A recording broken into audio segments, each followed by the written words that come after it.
മലബാറിന്റെ കാറ്റും മണ്ണും ചേർന്നുണ്ടായ ചരിത്രത്തിന്റെ ഒറ്റപ്പെട്ട അധ്യായമല്ല പൂക്കോട്ടൂർ. മറിച്ച് സ്വാതന്ത്ര്യ സമരത്തിന്റെ തിരശീല ഉയർത്തിയ ഒരു കലാപഭൂമിയാണത്.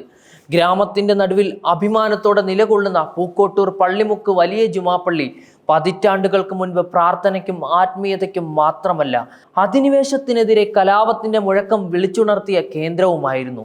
ഒരു സാധാരണ വാദ്യമെന്ന നിലയിൽ മാത്രം കാണപ്പെട്ടിരുന്ന നഗാരം അതേ ദിവസങ്ങളിൽ ജീവിതത്തിന്റെ സംഗീതമില്ലാത്ത പോരാട്ടത്തിന്റെ ശബ്ദമായി തീർന്നിരുന്നു. ബ്രിട്ടീഷ് സാമ്രാജ്യത്തിന്റെ ചങ്ങലകളിൽ അലഞ്ഞിരുന്ന ജനത പള്ളിമുറ്റത്ത് മുഴങ്ങുന്ന ആ വലിയ മൃദംഗത്തിന് ശബ്ദം കേൾക്കുമ്പോൾ ഒരുമിച്ച് എഴുന്നേറ്റു. ശബ്ദത്തിന്റെ വീഥികൾക്കപ്പുറത്തേക്ക് വരെ മലയിലേക്കും വയലുകളിലേക്കും പടർന്ന ആ മുഴക്കം ഗ്രാമങ്ങളിലെ ഓരോ വീടുകളിലും ജനങ്ങളുടെ ഹൃദയത്തിലുമെല്ലാം ഒരു തീപ്പൊരി വിതറി. ഇന്നും ആ മുഴക്കം വീണ്ടും ഉയർന്നു വരുമെന്ന് കേൾക്കുമ്പോൾ ഗ്രാമത്തിന്റെ ചുറ്റും ഒരു വിചിത്രമായ ആത്മീയ ഉണർവ് പരക്കുകയാണ്. പഴയ കാലത്തിന്റെ കാഴ്ചകൾ കണ്ണിനു മുന്നിൽ തെളിഞ്ഞു വരുന്ന പോലെ വീണുപോയ പോരാളികളുടെ ഓർമ്മകൾ അവരുടെ സന്തതികളുടെ മനസ്സുകളിൽ വീണ്ടും ഉയരുകയാണ്.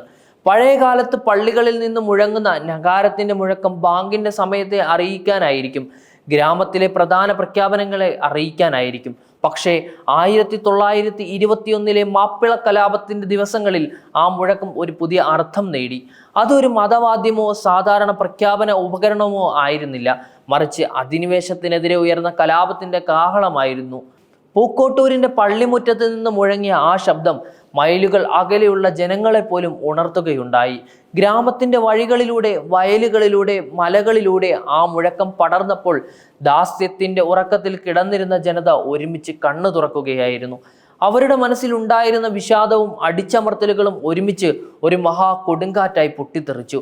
ഒരാൾക്കും അറിയാതെ, ഒരാൾക്കും പറഞ്ഞു കേൾപ്പിക്കാതെ ഒരു സമൂഹം മുഴുവൻ ഒരു സ്വരത്തിൽ ഒന്നിക്കുന്നതിനുള്ള അടയാളമായിരുന്നു ആ മുഴക്കം. അതുകൊണ്ട് തന്നെ പൂക്കോട്ടൂരിനെ പഴമക്കാർ ഇന്നും പറയുകയാണ്. ആ ദിവസങ്ങളിൽ ഒരു നഗാരമടിക്കൽ കേട്ടാൽ മതിയായിരുന്നു, ഗ്രാമം മുഴുവൻ പോരാട്ടത്തിനായി എഴുന്നേൽക്കും. പള്ളിമുറ്റത്ത് നടന്നിരുന്ന സംഗമം ആ കാലഘട്ടത്തിലെ സാധാരണ രാഷ്ട്രീയ യോഗം പോലെ അല്ലായിരുന്നു, അത് ഒരു ആത്മീയോത്സവം പോലെയായിരുന്നു. എന്നാൽ അതിൻ്റെ ഉള്ളിൽ ഒരു മഹത്തായ പോരാട്ടത്തിന്റെ വിത്തുകൾ പാകിയിരുന്നു. അന്നത്തെ കാളി ഒറ്റകത്ത് മകരത്തോടി അഹമ്മദ് മുസ്ലിയാർ ജനങ്ങളെ അഭിസംബോധന ചെയ്തപ്പോൾ അവരുടെ വാക്കുകൾ വെറും മതപാഠമല്ലായിരുന്നു, മറിച്ച് അധിനിവേശത്തിനെതിരെ ആത്മീയമായി ഉയർന്നൊരു വിളിയായിരുന്നു. വിശ്വാസം മാത്രമല്ല, സ്വാതന്ത്ര്യം തന്നെയാണ് നമ്മുടെ ജീവിതത്തിന്റെ അടിസ്ഥാനം എന്ന് പറഞ്ഞപ്പോൾ 500ഓളം പോരാളികളുടെ കണ്ണുകളിൽ തീ തെളിയുകയായിരുന്നു. അവർക്ക് ആയുധങ്ങൾ ഉണ്ടായിരുന്നില്ല, എന്നാൽ അവരുടെ കൈകളിൽ വിശ്വാസത്തിന്റെ കരുത്തുണ്ടായിരുന്നു. ഒരാൾ മരിച്ചാലും 100 പേർ ഉയർത്തെഴുന്നേൽക്കുമെന്ന ഉറച്ച വിശ്വാസം അവരുടെ മുഖത്ത് തെളിഞ്ഞു നിന്നു. അവർക്ക് മുന്നിൽ ബ്രിട്ടീഷുകാരുടെ തോക്കുകളും വാളുകളും ഉണ്ടായിരുന്നു, പിന്നിൽ സ്ത്രീകളുടെയും കുട്ടികളുടെയും കരച്ചിലുകളും. എന്നാൽ അവരുടെ മനസ്സിൽ ഏകദേശം ഒരു തീപ്പൊരി, ജീവിച്ചാലും മരിച്ചാലും ഈ നാട്ടിൽ സ്വാതന്ത്ര്യം വിതയ്ക്കണം എന്നത് മാത്രമായിരുന്നു. പോരാട്ടത്തിന്റെ വേളയിൽ പൂക്കോട്ടൂരിന്റെ വയലുകൾ അപൂർവമായൊരു കാഴ്ചയായി മാറി. പുരുഷന്മാർ മാത്രമായിരുന്നില്ല പോരാളികൾ, സ്ത്രീകളും പങ്കുചേർന്നിരുന്നു. മക്കനയിട്ട മാപ്പിള പെണ്ണുങ്ങൾ വയലിന്റെ ഇരുകരയിലും കൂട്ടത്തോടെ നിന്നപ്പോൾ അവരുടെ കൈകളിൽ തസ്ബീഹ് മാലയും മറുകയിൽ വടിയും ഉണ്ടായിരുന്നു. അവരുടെ കണ്ണുകളിൽ കണ്ണീരും ഹൃദയത്തിൽ ധൈര്യവും. വിശ്വാസത്തിന്റെ മുഴക്കവും ധൈര്യത്തിന്റെ മുഴക്കവും നഗാരത്തിന്റെ മുഴക്കവുമായി ചേർന്നപ്പോൾ അതൊരു സംഗീത സമൂഹമായി തീരുകയും തോക്കുകൾക്കും ബുള്ളറ്റുകൾക്കും മുൻപിൽ അവർക്ക് ഒന്നും ഉണ്ടായിരുന്നില്ല. പക്ഷേ അവരുടെ ഉറച്ച മനസ്സും ആത്മാർത്ഥതയും ബ്രിട്ടീഷുകാരെ നടുങ്ങിപ്പോകുന്ന രീതിയിലേക്ക് കൊണ്ടെത്തിച്ചു. ഇന്ന് പോലും പൂക്കോട്ടൂരിന്റെ വയലുകളിൽ നടന്നിരുന്ന ആ കാഴ്ചയെക്കുറിച്ച് പറയുമ്പോൾ പഴയവർക്ക് കണ്ണിൽ വെള്ളം നിറയും. അന്ന് മരണം പോലും നമ്മെ പേടിപ്പിച്ചിരുന്നില്ല എന്നും അവർ പറയുകയാണ്. 1921 ഓഗസ്റ്റ് 26 പൂക്കോട്ടൂരിനും പിലാക്കലിനുമിടയിൽ ചരിത്രം രക്തം കൊണ്ട് എഴുതപ്പെട്ടു. വടക്ക് വീട്ടിൽ മമ്മദിന്റെ നേതൃത്വത്തിൽ പോരാളികൾ പതിയിരുന്നു. കോഴിക്കോട് നിന്ന് മലപ്പുറത്തേക്ക് പുറപ്പെട്ട ബ്രിട്ടീഷ് സൈനിക വ്യൂഹം എത്തിയപ്പോൾ പതിഞ്ഞിരുന്ന പോരാളികൾ പെട്ടെന്ന് ആക്രമിച്ചു. മണിക്കൂറുകളോളം നീണ്ട യുദ്ധം നടന്നു.